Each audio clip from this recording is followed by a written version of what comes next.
holding the powerful accountable and giving them heartburn daily. The Walt Bonetti radio program on WGSO 990 AM. Hey, welcome back. Thanks again for spending part of your Monday with us, a glorious Saints Monday. Early voting begins tomorrow, and there are 9 candidates running for Secretary of State. And we are going to talk with 2 of them today. The first one being our next guest who is on the line, Secretary of State candidate, former state representative, state legislator, AG Crowe. How you doing, AG? Hey, good morning. I'm really enjoying the news about the Saints and, of course, the LSU Tigers. Yeah, big win for the Tigers as well. Tell us about the campaign. I know you, I follow you on Facebook, and you've been going around everywhere. Tell us what kind of feedback you're getting out there on the campaign trail. Well, it's been fantastic and extraordinarily wonderful experience. You know, we're in the final stretch of the campaign for the Secretary of State's race, and of course we have a clear path to victory on November 6th, and early voting, of course, starts tomorrow. I have traveled over 13,000 miles, probably closer to 14,000, and 60 of the 64 parishes picking up support all the way, and including the Jefferson Parish Republican Party endorsement, the Terrebonne Parish Party and GOP, and the Ascension Parish Republican Party, and endorsements really from hundreds of businesses and elected leaders throughout the state. They recognize all the years of work that we've done in the legislature, and they also understand, you know, the practical experience that we bring to the table, being in the records management industry for 20 years.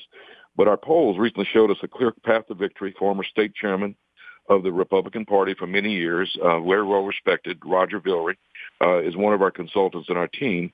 And, of course, he is really done a great job for us. But the election really, Walt, is more about bringing experienced leadership to the office of Secretary of State. And it's about also serving people and the citizens, you know, with transparency, integrity, fairness, temperance, and most importantly, principles that honor God.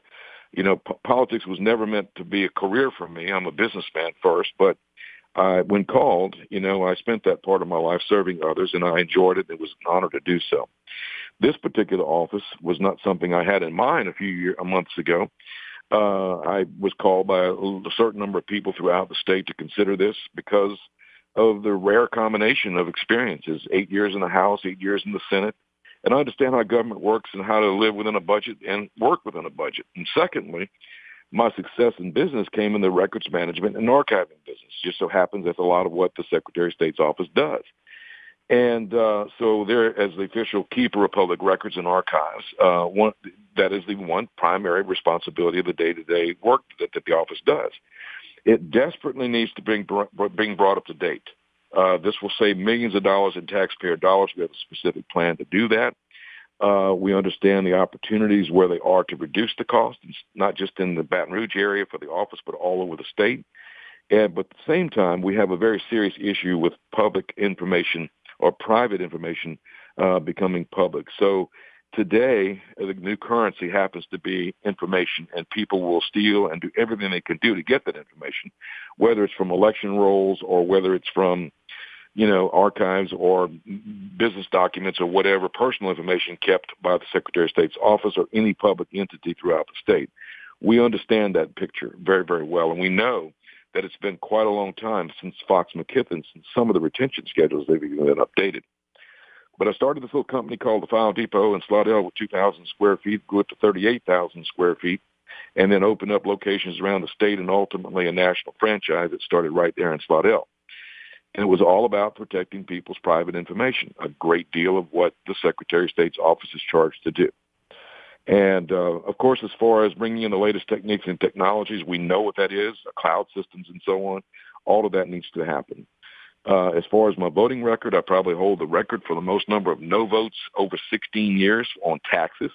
I'm also a recipient of the Gladiator Award, which is given out by the Louisiana Family Forum for 10 years in a row of 100% voting record in the legislature, fighting for family values, fighting for the unborn in marriage between one man and one woman, which are typical Republican and conservative principles.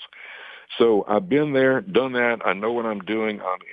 I do believe that we're the most qualified candidate. There are good candidates in this race. There's 9 of them. We're in the top tier.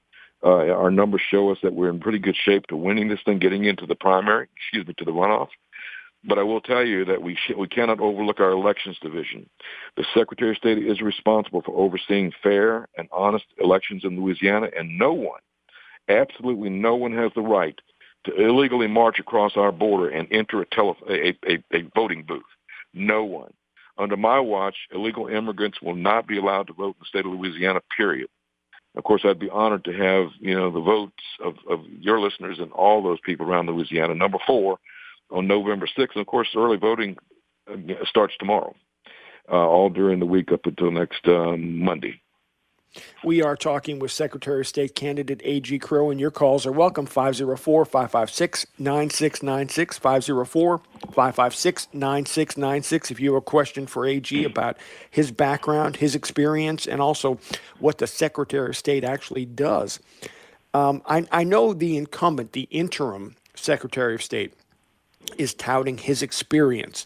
But to be honest, your experience vastly outweighs his in terms of records management and working with the legislature. Well, it's a good point. And campaign rhetoric is campaign rhetoric, and I try to be factual and truthful with people and not try to stretch the truth or in any way whatsoever. 20 years in the records management industry is a lot more than 10 years. It's a simple mathematical thing.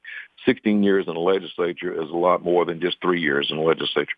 Or working around the legislature. I suppose that when people start doing the homework and start going to the various websites. My website is agcrowe.com. You'll see all the different things that we've done. We have a written out there in the public record of what we've done over the 16 years in the legislature. But you're right. It really does. Experience does matter. And I will tell you this, too. I'm really, really concerned about, and I've seen this in the private sector in my records management business, I'm really concerned about the identity theft issue with how records are being kept around the state. All of our political subdivisions, all those public records, whether it's the DAs holding those records for citizens or whether it's the sheriff here or the clerks of court or whatever, all of them do a good job, the best they possibly can do in protecting those records. But I think the Secretary of State needs to take another big major step toward making sure that identity theft doesn't happen. It happens every 3 seconds. And I'm the only candidate with over 20 years of records management experience, and I'm the only one with a plan to protect that private information throughout the state. We need to take the leadership position of protecting and helping all of these political subdivisions, every state agency. It's not really been looked at and analyzed and reviewed and kept up to date. And again, having that experience in the legislature and understanding how government works, we need to do all that within a budget and not asking for more money.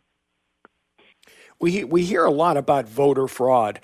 What can you, as Secretary of State, do to ensure the elections are not fraudulent and votes are not fraudulent? I know the voting machines do not send information via the internet, but what steps can you take in particular to make sure that all votes count and elections are not fraudulent? Well, I think that the relationship I've established over the years of being in the legislature paves the way for me to be able to communicate with legislators on both sides of the aisle the importance of having fair and honest elections, the importance of passing legislation such as let's make it a felony if you try to walk into a voting precinct to try to vote with a fake ID. Right now, it's a misdemeanor in Louisiana. You get a slap on the wrist and that's it. We're going to see waves and waves and waves of more of this type of activity coming into the state. It's happening in Texas. It's happening in California. It's happening in other states, border states. These people are brazen. They'll come in with a fake ID, and what are they going to get, a slap on the wrist? So we need to make that a felony like it is in other states. We need to send the message that we're not going to put up with sanctuary cities and all of that type of thing that's going to enhance this type of activity.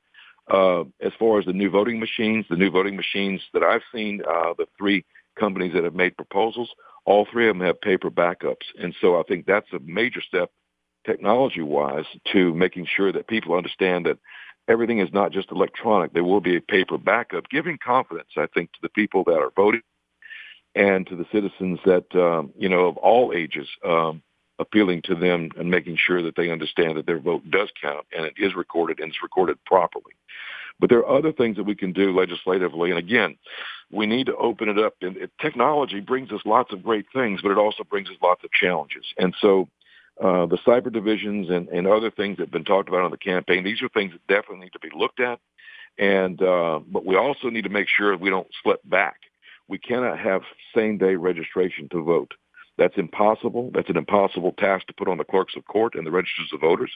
And it's something that will open up the door for voter fraud. And one other thing that needs to be looked at and changed. I'm all for early voting, but I will never use my office as a way to campaign using taxpayer dollars.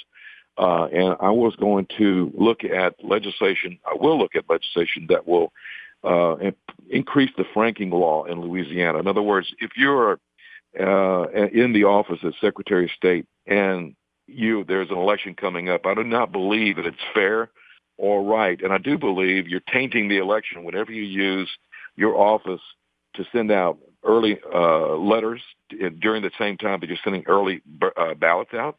I think that the name of if a person is a candidate for the Secretary of State's office, their name should appear nowhere in the voting booth or in the voting areas. They can have Secretary of State, but I don't think the name should appear there if that name is on the ballot. I do not believe that the Secretary of State's a candidate for Secretary of State should increase the size of public service announcements in newspapers all over the state. I think that that's more of a tainting an election than even the Russians are talking about doing. I do believe that you need to lead by example. I have a strong record of being, someone that's truthful and honest and straightforward. And I don't think we need to use any type of leverage as a Secretary of State in that position to in any way influence the voters of the state. We're going to take a quick break, and when we continue with our conversation with Secretary of State candidate A.G. Crowe, we're going to talk more about the issue of Interim Secretary of State Kyle Ardoin mailing letters with taxpayer dollars to senior citizens, and also the election voting machines contracts. All that and more in your calls when the Walt Bonetti radio program continues on WGSO 990 AM, WGSO.com, and the TuneIn radio app. She looked at me and said, hey,